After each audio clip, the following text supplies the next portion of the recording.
Kevin O'Leary says he believes there will be more collapses like FTX to come. Kevin O'Leary joins me now. Kevin, good to see you. Great to be here. Thank you. Why did you say that? It's very simple.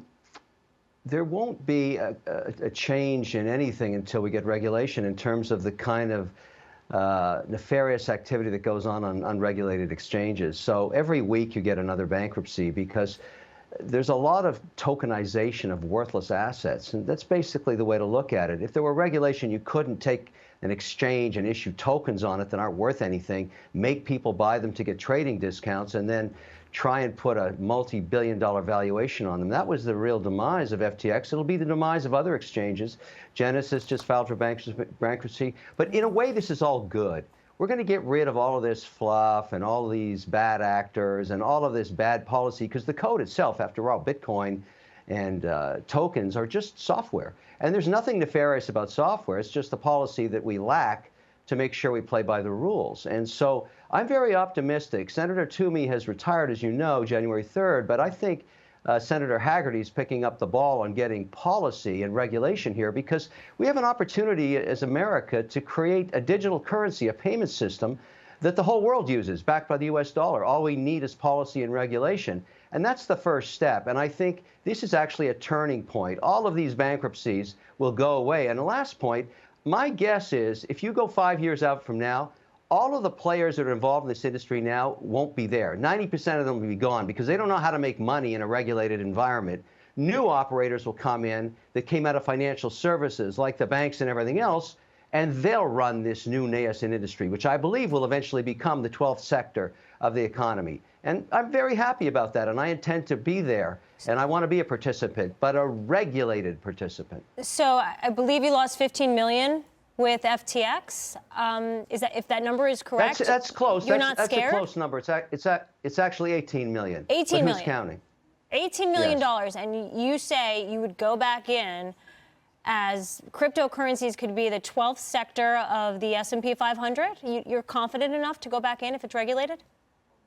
I am back in. I bought Bitcoin after pressed below 17,000. I own Polygon. I'm involved in many other projects. I'm a believer in the technology. I'm not a believer in unregulated chaos, but I like the technology. This doesn't change anything for me. I get up in the morning and I support entrepreneurs all over America every day. I'm going to continue to. And you know, in venture capital, and we should talk about this, people should realize, and FTX and many of these projects are simply venture capital. 8 out of 10 projects fail. It's the 2 you make all your money on. So they fail for different reasons. In the case of FTX, alleged fraud. But it's just one of the 8 out of 10. It doesn't change the potential of America and the potential of American innovation and the potential of leading in this software initiative and this nascent industry that will go so big globally. So yes, it's unfortunate, but it doesn't change anything. And these situations will work themselves out through the bankruptcy courts. And the narrative on FTX now is about recovery. That's what's going on. People are trying to figure out how to get their assets back, and that makes sense to me. You have your finger on the pulse of small businesses, of innovation. What are they telling you right now? What are you seeing? Are they spooked because of high rates and a slowdown in the economy to keep pursuing their dreams and goals, borrow money? No, there's a really interesting narrative going on, and I call it the competition of states. And you've been covering this story for months now. Let me give you an example. Most of the venture capital for the last 40, 50 years, since the mid-1950s, was highlighted in places like Silicon Valley and around the Boston area. So Massachusetts, New York, California, these were the heyday years. Nobody wants to do business in these states anymore. Let me give you an example. If I have to deploy capital, you know where I'm putting it? And I just announced this recently. I'm putting my next $45 million into North Dakota. Why? Stable policy, 4th largest GDP in America, massive tech center, a very pro-business governor in Burgum, and policy that makes sense for money. Why would I put that in New York or Massachusetts or California, which I don't even think is in business anymore? Why don't I put it in a place where they want the money, where we can grow it?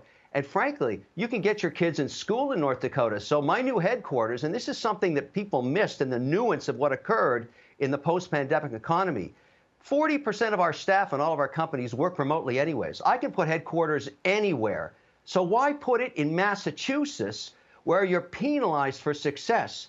If you're a successful entrepreneur there, Elizabeth Warren's policy super taxes you. You're punished for success. Forget that. I'm going to go to North Dakota. So we've launched a new fund. Go ahead. Tell me about the fund. It's funded by the Treasury. Sorry? No, tell me about the fund. I interrupted. I apologize. No problem. The U.S. Treasury awarded North Dakota $45 million. North Dakota looked for a manager to manage it. I did a deal, and this is remarkable. It's as far back as Shark Tank. It was called PRX Gym Equipment in Fargo. I'd never been to Fargo before. The company went from $0 to $50 million in sales in a matter of months as people started to move into smaller condominiums and started buying gym equipment from them. It's one of the most successful deals in Shark Tank history. So do I love Fargo? Very much. And I met the governor and I met the commissioner, and we started talking about what else could we do. Then the Treasury grant was given, and now O'Leary Ventures has created what we call the Wonder Fund, and I'm promoting it. I want anybody that wants to do business in North Dakota or move their business to North Dakota to go to o'learyventures.com, post your deal there. I have money for you. Let's grow in a place where they want our business, where taxes are stable, regulatory environment is very pro-business. Florida, Texas, Tennessee, they all want your business too. The Carolinas. And they have it. Where do you think I'm sitting right now? My headquarters in Florida. I'm right here in Miami Beach. I love Texas. I love Florida. I love Oklahoma. I love Montana. But North Dakota has got so much energy and such fantastic policy that you can do so much in all 11 sectors of the economy there. And that's where I'm focused right now. This is a new change, a competition amongst states. Why do you think Florida real estate's so high? Everybody's moving out of New Jersey, moving out of New York, moving out of Massachusetts. I see them on the streets here every day. This is healthy for America. We don't want to promote bad policy. And the way we do it is we vote with our dollars. Let's get out of Massachusetts and let's get to North Dakota. Enjoy Florida. Enjoy North Dakota. Kevin O'Leary, thank you for the time. I've been there once. I went to Minot. I have to say, I did enjoy myself. Come back. Bring your deal. Good to see you, Kevin.